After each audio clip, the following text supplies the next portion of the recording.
Hello, everyone, and welcome back to your regularly scheduled Brightworks. I sure hope you've had a lovely vacation and a lovely time throughout these holidays, and I'm glad to have you here as we take a look at a match of Beyond All Reason that was played and submitted through the official Brightworks Discord channel on Bismuth Valley. You can find the link to that channel, by the way, in case you're interested in joining up some other friendly folks of the Brightworks community in the description section down below, where I'll have a link to that, as well as some other stuff you can feel free to go check out. But representing our blue team and spawning today on the eastern side, going to be Bone Skull. Very pirate-esque name. Definitely seems like the name of a captain of a ship that would terrorize the high seas. Bone Skull here, going to be a Cortex commander representing the blue and going into that vehicle bay right up here on the front lines of Bismuth Valley.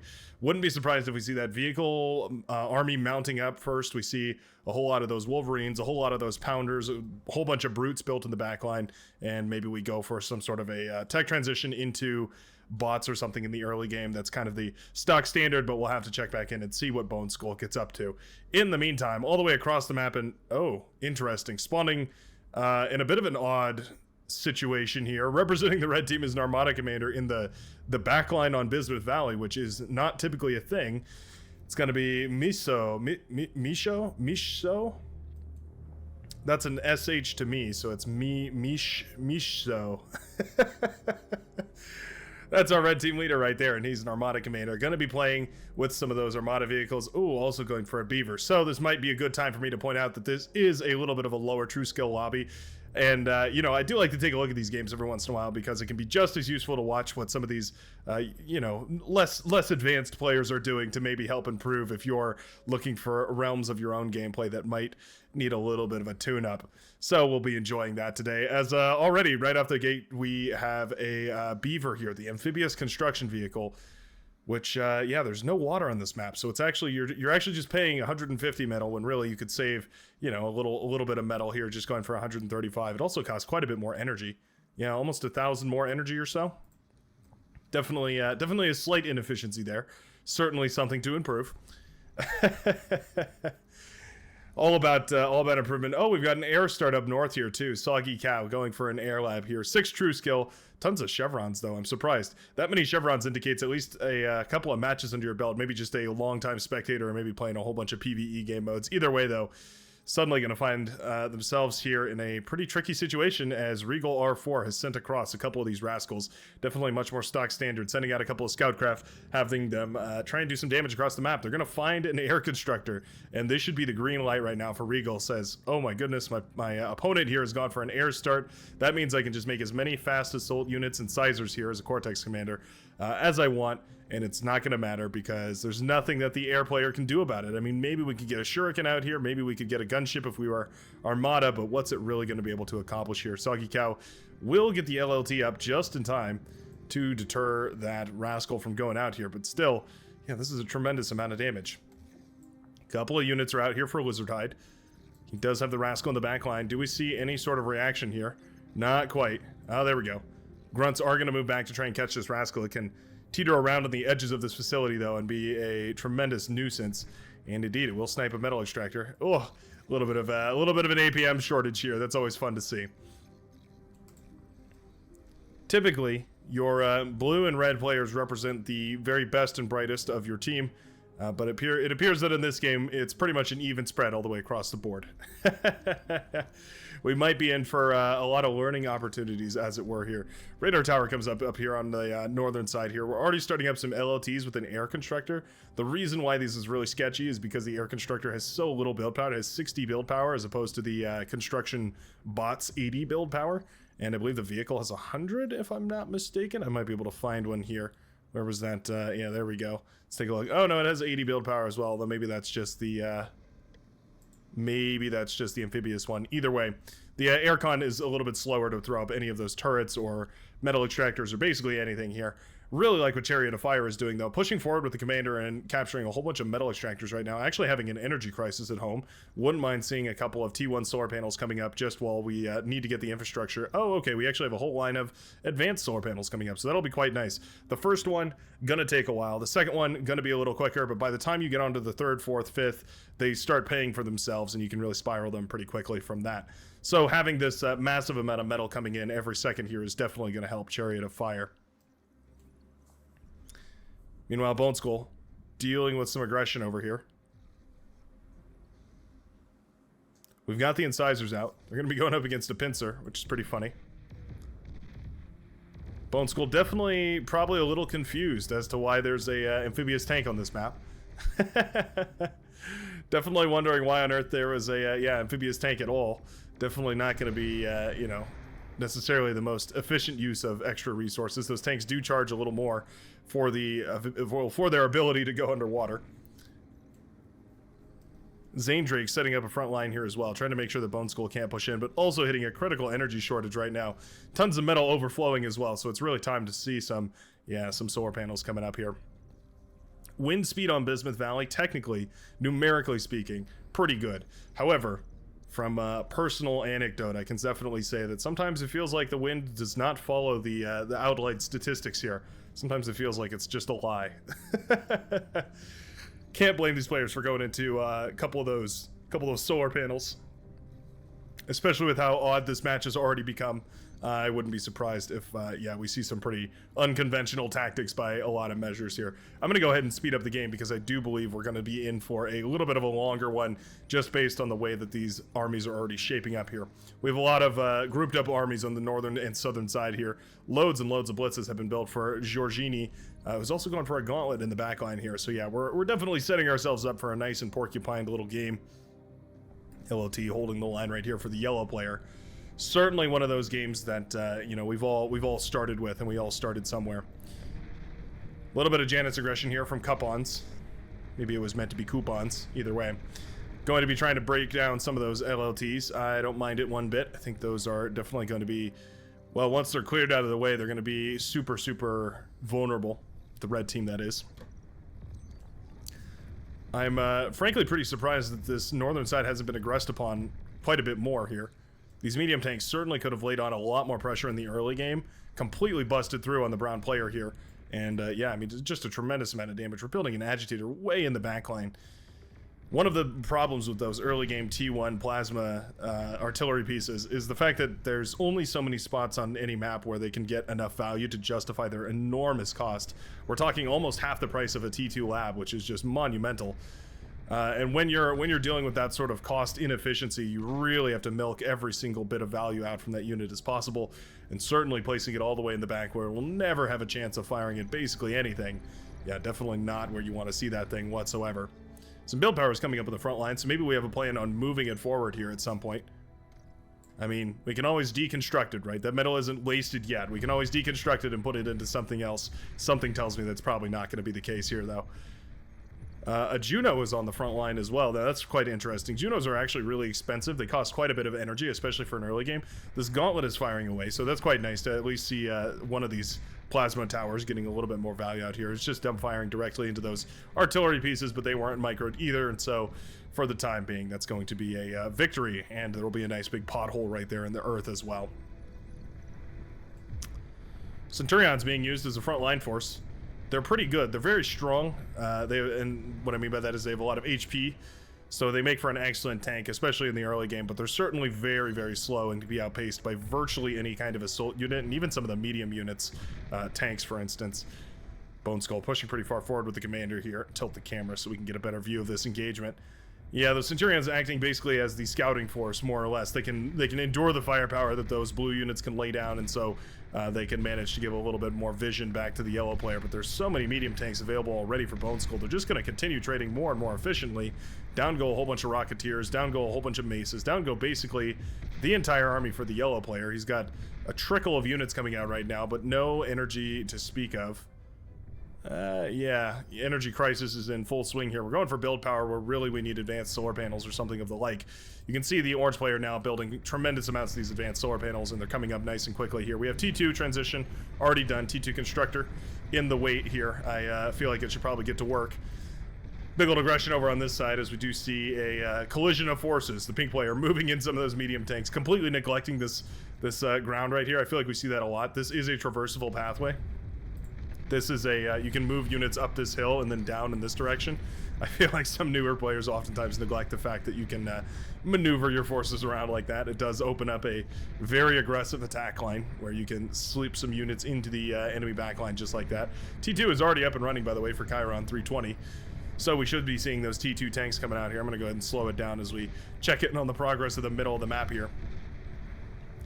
Loads of medium tanks clashing with each other. That's a lot of shell shockers. Not exactly where you want them. You definitely don't want those on the front line. Certainly got to keep those back a little ways here. We get into this situation a lot where the T1 army becomes so expensive on the front line. It's such a significant investment of metal on the front lines that it actually becomes more efficient to essentially eat it and use that metal from those units that are pulled apart as a means of funding a T2 transition. It's a really weird dynamic, but if your enemy isn't going to pressure you, you might as well. And I think that's exactly what Chariot of Fire would be will to do here. Just eat up a lot of these T1 units and go for full-blown T2. We already have Hounds being pumped out in the back line. We do have a T2 constructor working on the metal extractors, which is quite nice. Quite a bizarre spread of metal extractors on this map so far, by the way. We have the yellow player Zane Drake with a tremendous economy because they've taken 2 players worth of lanes of metal extractors right here. And so it does mean that at least for the T1 battle, they were very well equipped. Overflowing a tremendous amount of metal, and I'm sure those statistics will look ridiculous at the end of this game.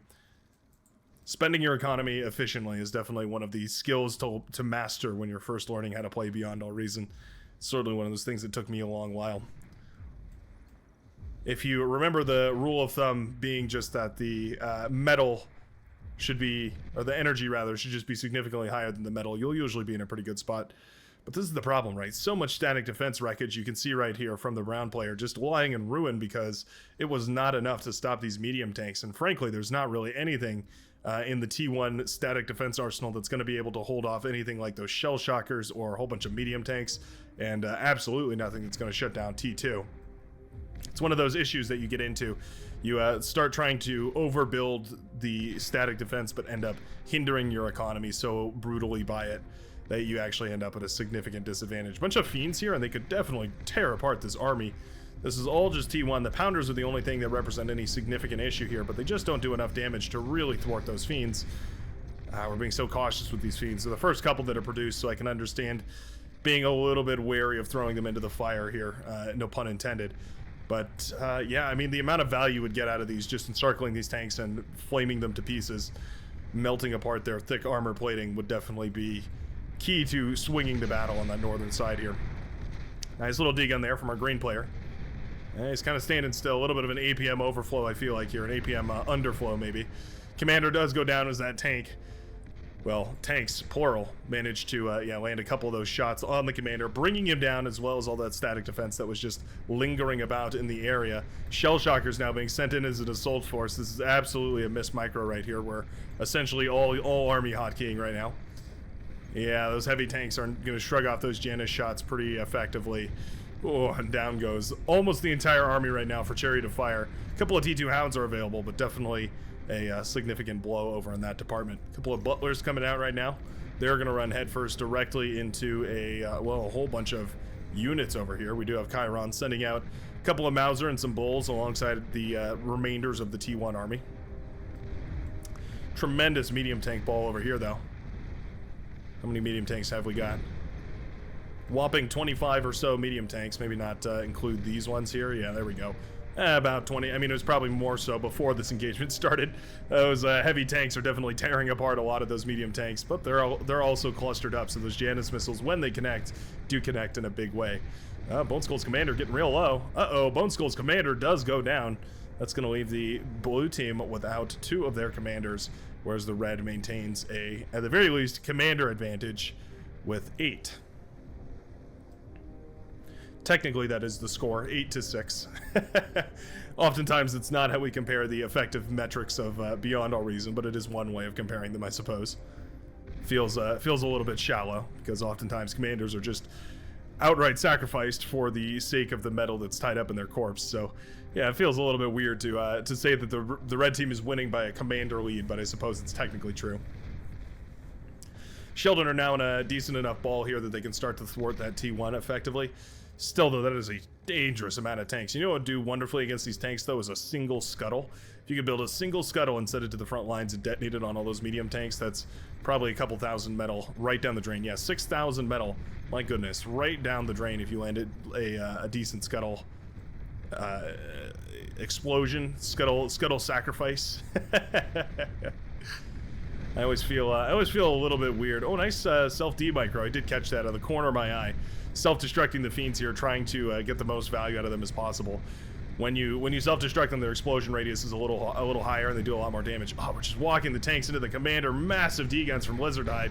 He does manage to D-gun down a lot of those tanks, and the explosion will finish off basically all the rest right there.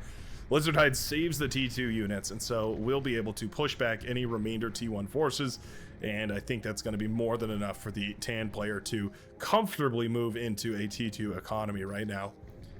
We do see T2 coming up as well for Soggy Cow. A little bit of an odd sort of a way to get there, but we did eventually get there. Nicely done by Lizardhide to cover for his teammate right there. Good coordination too. Lizardhide saying we need vision, and Soggy Cow saying KK. Nice response. Call and response there. There's one thing that I will say is that if you are playing an unconventional strategy, as is the case in this game that we were seeing, but you are still willing to play with your team and make the teamwork work, you can still get some tremendously powerful strats pulled off, and it's one of those things that oftentimes is underlooked. But if you are willing to put in the teamwork, there's virtually no there's virtually no limit to exactly how creative you can be when you're setting up some of these plays and whatnot. Oh, tank rolls over the light mines of its own team here and explodes. Always feels a bit sad to see that. Arbalist comes up. Anti-air flat gun for the Armada faction. Perfect for shooting down T1 bombers and T1 planes, and T1 basically anything that flies around in the sky. Decent against T2 as well, but definitely those T2 planes take a little bit longer. It's the best that you can get, but yeah, those T2 planes are just happen to be a little bit more resilient. Grunt spam achieving all but an effective nothing, as we see one after another they get blasted apart by this Sheldon here.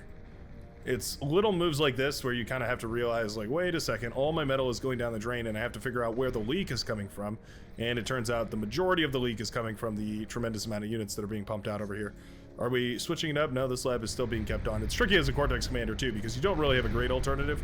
I would say probably the best alternative that's probably effective. Commander death over here is a whole bunch of Zars roll out. It's probably going to be the Rascal. Going into a vehicle bay and pumping out Rascals, I think, is probably going to be a lot more effective as a Cortex commander. They're a little faster, they have tremendous vision. They're a better scout than the Grunt is. Grunt obviously a little bit better in combat than the Rascal, but it's the trade-off that you're probably willing to make, and you probably don't care all too much for the cost of the the cost of the Rascal if you already don't care about the cost of the Grunt.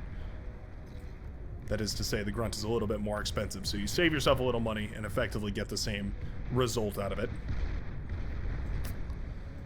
Another commander death down here. These medium tanks, heavy tanks and super heavy tanks doing an excellent job of breaking apart this front line here. There are some breakaway units trying to pierce the front lines over here, just a couple of them running here and there, but these Zars are brutal. Very difficult to deal with those. Big old ball of medium tanks has snuck through the front lines. There's tons and tons of reinforcement tanks that are going to be more than enough to clean all this up. But if those medium tanks keep on moving, they might have just enough HP to make it into the back lines here. Do we have the updated, or no, we don't have the, what are they called? The candidate units. We don't have those installed. Wow, that is a line of lightning tanks. My goodness. Never mind, those tanks had no chance of getting past this. That is a tremendous line of lightning tanks. 14 of them in total here. Oh, well, okay, never mind. A couple of medium tanks did sneak through and popped all the energy converters right there for Bone Skull. That's a bit unfortunate. Gonna set that economy back a little ways. Could always eat up the T1 solar panels, though. No reason to really keep those around all too much longer, especially now that we're into proper fusion reactor levels of power generation. Either way, the heavy tanks are now pushing through. Well, we gotta unball them, though. Yeah, those bulls are gonna have a field day ripping you apart if you keep all your tanks balled up together. Definitely going to hurt quite a bit more than if you spread them out, and especially because you get that flanking bonus, but also just the AoE effect is going to be devastating to any of your own units. Tiger's very, very high DPS. They can fire away. Oh, a little bit of friendly fire right there. Zar's obviously also the pinnacle of high damage. High damage, high health, basically everything Cortex stands for. Yeah, they're going to be pretty good for blasting apart, I mean, well, anything. There we go. T2, T3, T1. Shall not matter. Down goes the T2 lab, not even to a revivable corpse, but just a rubble, as those Zars do overkill it by quite a lot. And there we go. There goes the base of the yellow player. Now, it did come at the cost of a lot of these heavy tanks, but they're not quite done yet. There's still quite a lot of HP on these bad boys back here. And if the bulls group up, it's exactly the same thing as I was saying with those heavy tanks for the blue player. The AoE on those Zars is quite menacing here. That's going to be a nice little hit to the economy for the yellow player. Yeah, this is getting dangerous. Blue is definitely making a nice little counter aggression, making those players pay for taking down all the energy converters over here. Really feel like these heavy tanks should move in, and I think it's about the same time the Bone Skull thinks the same thing. There we go. Heavy tanks do pull the trigger and are going to start moving in here against the orange player. Not the end of the world to lose this forward facility, but if these tanks get even a little bit more aggressive and start pushing forward, they're going to realize that there's actually not a whole lot of defenses in line here to stop them should they decide to run on by. It's a strategic decision, and it's hard to make those calls because obviously these players are not playing with perfect vision as we see, but rather with the fog of war and all that sort of stuff that makes it a little bit trickier to gauge whether or not they can take an effective fight and where on the field they should be positioning their units. One of those things that comes with experience, but a lot of these players are a little bit newer, and so it wouldn't surprise me if maybe they just don't quite have that experience level yet, but are certainly going to get there. I always commend players for sending in replays of their games that are, you know, they admittedly a lower skill level than the pros, but I always applaud that sort of thing because you're never gonna improve if you don't go out there and you start getting your games commentated, or well, not commentated, but critiqued at the very least, and trying to figure out what you did that was good, what you did that was bad. I always have a huge respect for it. Putting yourself out on the line. One of the best ways to improve, in my opinion. It's all I really care about. Make one better decision every game, and eventually you're going to be looking pretty phenomenal here. Dread decides to go into a T3 gantry. It's going to take forever coming up with just a couple of T2 aerial constructors, but that may come back to help Dread, actually, because it means that the economy drain isn't tremendous as these planes start this up. It just means it's going to take about a millennia before it does come up in the long run. Zar tanks were cleaned up in the backline. Red player now essentially rebuilding. We have a T2 constructor going around trying to rebuild these T2 metal extractors, and it is important that we do. Oftentimes, players lose sight of exactly how many of those metal extractors they lose in one of these games. It's easy to forget that metal extractors are vastly, far and away, the most efficient metal production in the entire game. It's absolutely no competition whatsoever. Big old push over here. If some mammoths walking around all over the place as medium tanks jump on top of the Sheldon over here. That's a bit of a miss micro right there. Those Sheldons should have absolutely been walking backwards. The mammoths should have been walking forwards. Little bit of a miscalculation. They're going to lose a bunch of Sheldons on the northern side there for a lizard hide. Whole bunch of wow, a whole lot of recluses right there. A bunch of them just went down. But that was a significant spider army. Zar is trying to fire away at ticks. Ticks are a unsuspecting counter to the Zar. Feels a bit weird, but yeah, the tick does counter the Zar just because of friendly fire. There you go. You can see that force the Zar to fire on its own tanks. It's one of the strangest counters in the game, but yeah, it does technically work. You have to really strictly micro your Zars if you're going to have them pushing into a tick ball like that. There go the Zars, though, making some much better connections against those spiders. There goes all of those. We can fire into this big clump of bulls, too. Yeah, we're going to shave off about 20% HP every time that main gun fires, which will only be once. Those bulls put out a tremendous amount of firepower, too. Not for a cheap cost, though. We're looking at 12,350 metal for this many bulls, 13 of them. It's an expensive army, but definitely very, very capable of breaking through even some of the strongest fortified lines. Surprised we don't see any advanced fusion reactors up and running yet. A couple of bombers looking to get into some sort of a sticky situation here. No, never mind. They're going to pull back and maybe help with the defense here. Yeah, looks like that's their plan.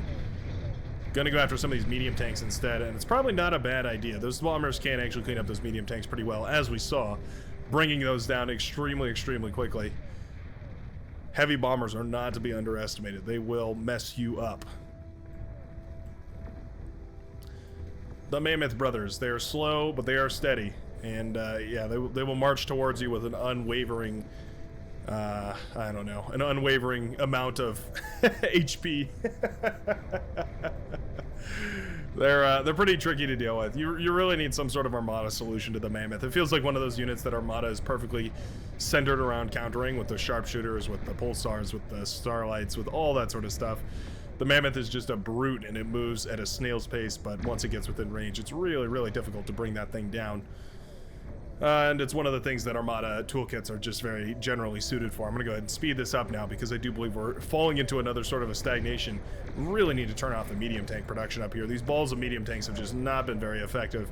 We've seen them being shut down by the bombers. We've seen them being shut down by the mammoths. We've seen them being shut down by basically everyone and their mother who is able to field any kind of substantial T2 army is going to be able to easily deal with all these. I mean, a spy bot, a scuttle, I mean, anything really of the T2 category is going to be able to shut down those medium tanks with a pretty brutal efficiency here. Hounds and mammoths clashing. I've brought this up before because it kind of blew my mind, and maybe it'll blow yours. The mammoth and the hound actually have the same range. Yeah, believe it or not, the mammoth and the hound actually can reach out and punch at exactly the same distance. Feels a little bit weird because the hound has to arc its shot in order to do it, whereas the mammoth is just a direct fire, so it feels a little bit different. But they are effectively the same thing. As far as anti-nuke coverage goes, that's why we see all that scout right there. The only base that was covered by anti-nuke right here is the blue and purple. Up goes the nuclear missile, and away it flies out of Soggy Cow's base. We're actually going into another nuclear launcher right here. Oh, and down he goes, right on top of Dread's main facility here. He did get that T3 gantry up and running, but what good is it now? There is basically nothing left for the Cyan player here. He's got his army on the front line, but no energy to actually fire any of these. Yeah, all these mammoths are really struggling to find the energy to fire their main gun. Oh, no. Yeah, we're going to need to see some energy share happening right here to Dread, otherwise his commander might as well tap out of the game. Another big nuclear connection over here as Captain Bacon is shot down right here. Anti-nukes were perfectly scouted, and so it means that as for right now, these nukes are firing away. Completely uncontested right now. That's a Silver Star nuclear launcher. I was informed, by the way, somebody did a little bit of testing, a kind commenter, and I apologize for having forgotten your name. There's a lot of folks that do a lot of testing in the Brightworks community, and so I get informed about this stuff pretty quickly. Maybe one of the reasons to join up in case you were on the fence about it. Doesn't cost you anything, by the way. I'm saying join up like it's a subscription service. It's not. It's completely free. But one of the things is that I get there's loads of people that love testing stuff, you know, just number crunchers, and I totally love it. And one of the things that they discovered is that despite the fire rate supposedly being increased over here, it actually doesn't increase the rate at which missiles recharge.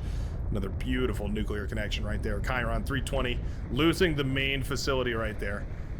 Hurts quite a lot. T3 is finally out on the field here. We do see a whole bunch of Marauder being pumped out. We do see them colliding with some of those Cataphract. These are not the modded Cataphract that often we play with on the stream, Tuesdays and Saturdays. Feels like I'm really shelling all the Brightworks content here. Maybe I'm gaining a couple of friends along the way, though, so maybe it's worth it. Either way, we play with one that turns those tanks into turbo laser tanks, which makes them super, super fun to play with. Reminds me of Star Wars, which is all very nostalgic. But the base Cataphract, definitely a little bit less imposing.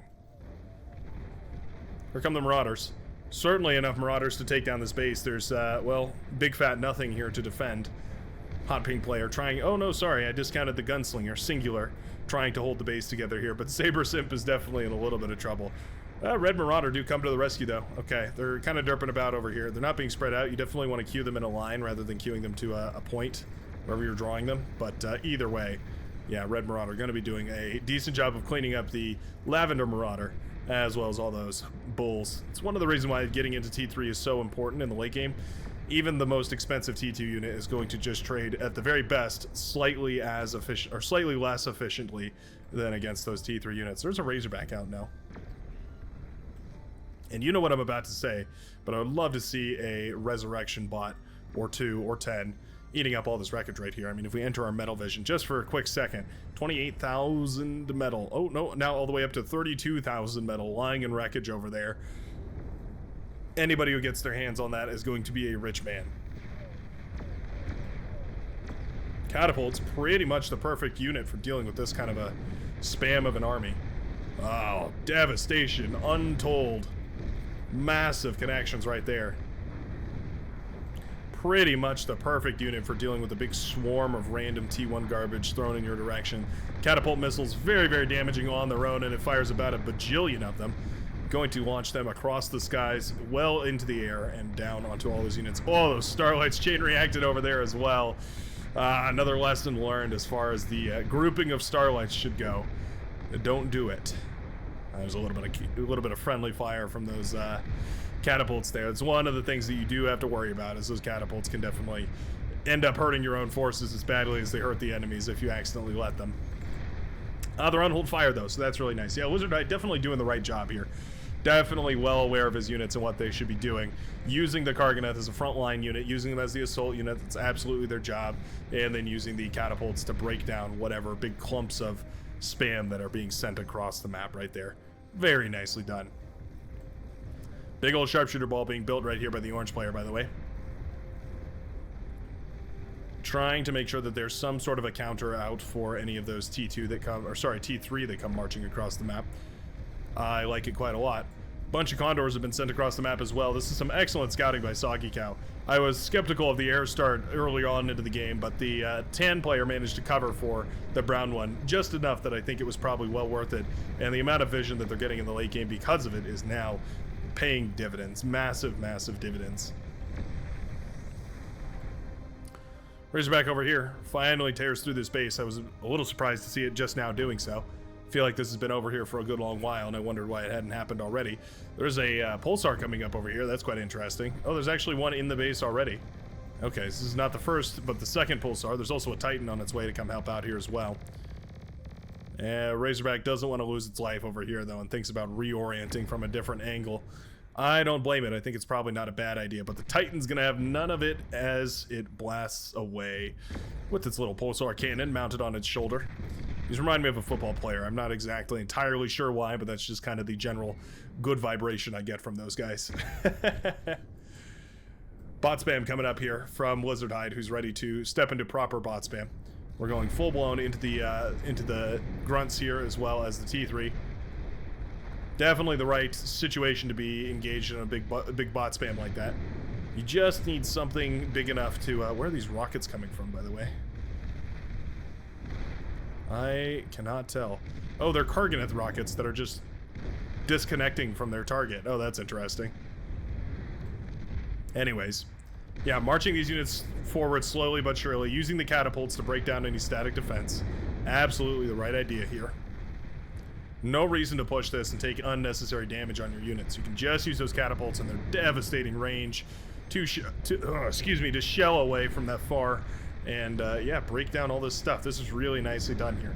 Absolutely the slow push that makes it just a nightmare to play against Cortex when they get into their proper late game compositions, because what are you going to do against this? There's no static defense in the game that can hold off this many rockets besieging you all at once, and especially out of 3 different cataphracts all at the same time. Looks like a couple of these are out of range right now. There we go. Firing away whenever they can. Down goes the T2 lab though, as well as all the build power. Getting dangerous and close to the anti-nuke over here as well. Do see some Karganaths on this side, shutting down the grunt spam at the very least, so that's quite nice. Big old spam of Jaguars coming across the field as well, maybe going to build up an aggressive ball to try and punch through the red defenses. Red defenses consisting of a Titan or 2 and a growing economy. There's also a couple of pulsars in there, which I guess shouldn't be discounted, but I'm not entirely convinced that it's going to be enough. There's a Juggernaut already out though for the blue player. One Juggernaut, not the end of a game. Certainly can do a lot of damage and very difficult to bring down, but not impossible, and certainly if there's a Deegan available. Looks like this commander was, yeah, just ran AFK, but the last command that these units received was, yeah, build an advanced fusion reactor on the front lines. Gonna be a bit of an interesting one, because I guess that advanced fusion reactor is gonna finish right here, just on the abandoned commander's last wish. Looks like some air push through over here. It'll be shot down pretty quickly. Looked like mostly T1 air. Yeah, this is all T1. T1 bombers going up against flak, and T2 fighters. Those are going to go down real quick. Stormbringers don't even make it to the base. They don't even make it past the front line, and they're shot out of the skies right there. The importance of a proper T2 aerial force certainly not lost on the blue team, at least at this point.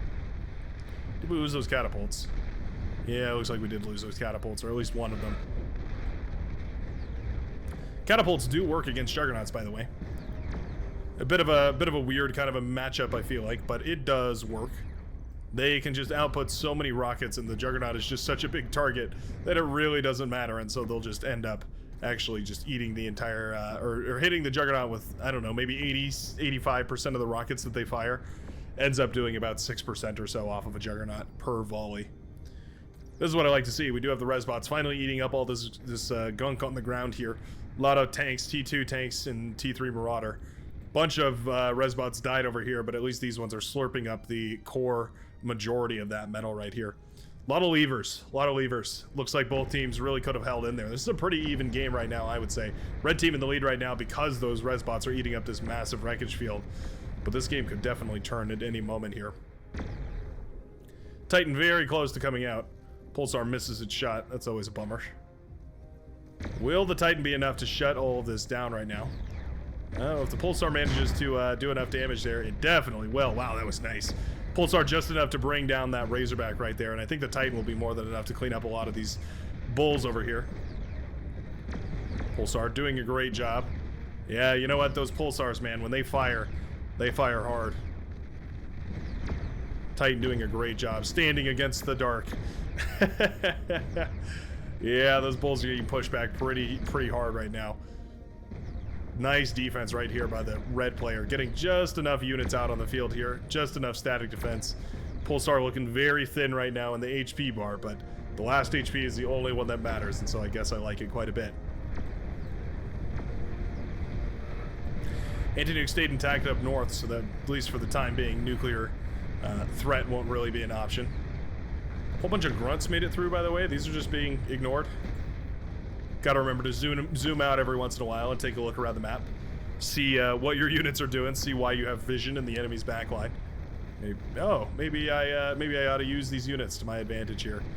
No splits of these Marauders, so they will go down, but it will take an advanced fusion reactor off the hands of the green team, and right now, suddenly the advantage shifts heavily towards the red. Metal advantage, not tremendous, but the energy advantage is monumental here. We're producing almost 10,000, maybe more like 11,000 metal worth of, or 11,000 energy rather. Bombers do take down the anti-nuke, by the way. That's going to be perfect for an anti-nuke to come across the field here. It's up in the air and it's coming down. Down, down, down. And there goes the entire front line for that player right there. The, I guess, powder blue player, War Crime Obama. And his ghostly teammate, by the way, who's just not been a part of this match for a good long while. There's a little button on the side over here, on the right-hand side, that says take, and you have to double-click that if you want to take over your teammates' units. Definitely well worth it if you're, you know, planning on keeping in a game. Another nuke is launched right there. Up it goes. Didn't see whether this one was sent across the map right here, but looks like it's headed out towards the middle. We're taking this spot off the map. No. Oh, right into the back line. Nice little plop right there. Managed to sneak it just outside of the anti-nuke range. Shredded off a whole bunch of those energy converters over here. Probably not the end of the world for Captain Bacon 60, but he's got to be a little confused how on earth a nuke still hit him. It's because the anti-nuke was just not covering that little corner where that nuke could land still.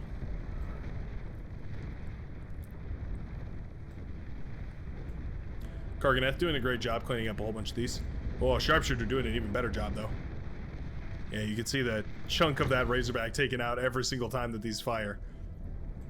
Such a bummer to push a Razorback into a whole bunch of Sharpshooters because you just lose. You lose so hard. You lose about as hard as you can lose. It's never fun to watch, I don't know, 20% of your Razorback's HP bar just evaporate instantaneously and essentially from nowhere. Of Stormbringers flying over these Razorbacks. They're just going to get shot down here, a couple of them anyways.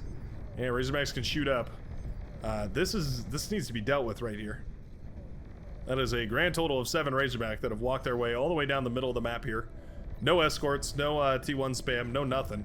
Could have just been D-gun this entire time, but no such commander was in position, and so these Razorbacks do manage to make it all the way to the blue base. All right, they'll find the bot spam, so that's quite nice. Shutting that off is always a relief across the entire board here, just so that your teammates don't have to deal with it as much. Would love to see them snipe the build power right here. I think this Juggernaut might finish up. Oh, it's going to be close, though. 97, 98, 99. The Juggernaut does come out in time, so at the very least, there's some sort of an answer here. Those lightning turrets. Melting away those Razorbacks, actually. Oh, my goodness. I don't know if I've ever seen Razorbacks melt away so hard. Advanced fusion reactor pops, though. That's going to take down the entire compound for the blue player. All but 2 advanced fusion reactors stay standing, and an anti-nuke, so I guess the anti-nuke being up is nice. No nuclear threat here, but there is another backup one in the back. Couple of bombers taking out the anti-nuke over here for this little fortified front line. Bombers coming down, gonna also hit some of these buildings and whatnot, which is pretty funny. This is all very vulnerable to nuclear assault, though. Suddenly. Yeah, scout plane's just lying on the ground over here, feeding back information, which is pretty funny. Do we have any nukes en route? There we go. Yeah, we got 2 of them. One already coming down, up and out of the air. Down it goes, taking out a bunch of those metal extractors, some build power, all sorts of different stuff. Loads of cloaked fusion reactors over here. I hadn't noticed those before. Yeah, that's quite a lot of cloaked fusion reactors. Not gonna matter though. They all pop as the second nuke lands and takes out the vast majority of the economy right there for Chiron 320. Cargonets pushing into the MAC line here. They do ravage this air player's base. There's the dead commander lying in the dust right here on the very back of Bismuth Valley. They turn their 6-legged heads directly towards the, the next commander in line. Yeah, they don't want to get D-gunned right here by War Crime Obama, but what choice do they really have? You should definitely cloak that commander, by the way. Cargoneth more than happy to blast apart a commander that's uncloaked. And suddenly the northern side is sweeping downwards and wiping off the remainder of the blue team's face. Maybe a note about complacency. A message to those who would be so unwise as to never or to stop always expanding. I don't know. Can you tell I'm a bit rusty after taking a little bit of a break? I can definitely tell I'm a bit rusty after taking a little bit of a break. A lot of Cargoneth losing their lives right here, but I don't think it matters. Grunts are going to be more than enough to clean up all the rest of it, those Cargoneth missiles. Oh, I like that they redirect now. I think that might be new. Yeah, even the ones that are fired already can redirect towards new targets, which is kind of cool. There goes a whole bunch of those energy converters, opening up room for the Grunts to run into the backline here, giving basically just vision for the Cargoneths to fire away, which is always nice. A little bit of friendly fire happening right there. Unfortunate. Gotta spread these out a little ways. They're working on it. They're thinking about it. Shooting each other in the back all the time, but it's not really gonna matter. 4 juggernauts out on the field right now. Miracle, to say the very least, that the blue team didn't push through and win with all 4 of these juggernauts right now. Easily could have crushed down the middle of this map, taken out the red player, and stormed up north, but they just didn't get a move on soon enough. And indeed, the blue player's base will go up in smoke. Now only 1 commander remaining, and his name is Captain Bacon. The 60th, I suppose. Comes from a long line of Captain Bacons. This is another thing that I feel like we see a lot of players do, newer players. A lot of energy storages and a lot of metal storages. Rather than spending the metal or energy, they'd much rather store it. If the Cargoneth stopped moving, it's a bit odd. I guess sending the Grunts forward as scouts. Cargoneth will be more than happy to finish this mission, though. All those energy storages chain react right there. The final commander will go down to the hero Cargoneth from up north, and that's going to be the red team taking the victory here in this match of Beyond All Reason. Sure hope you guys enjoyed. Oh, there's those Juggernaut explosions, by the way. Sure hope you guys enjoyed this one. I know I sure did. I like taking a look at some of these lower level lobbies every once in a while. Definitely helps, refresh some of those skills that maybe we all get a little bit rusty with as we, take a break over this holiday season. Sure glad to be back, though, and I sure hope you enjoyed. And I will see you in the very next Beyond All Reason video. Peace out, folks.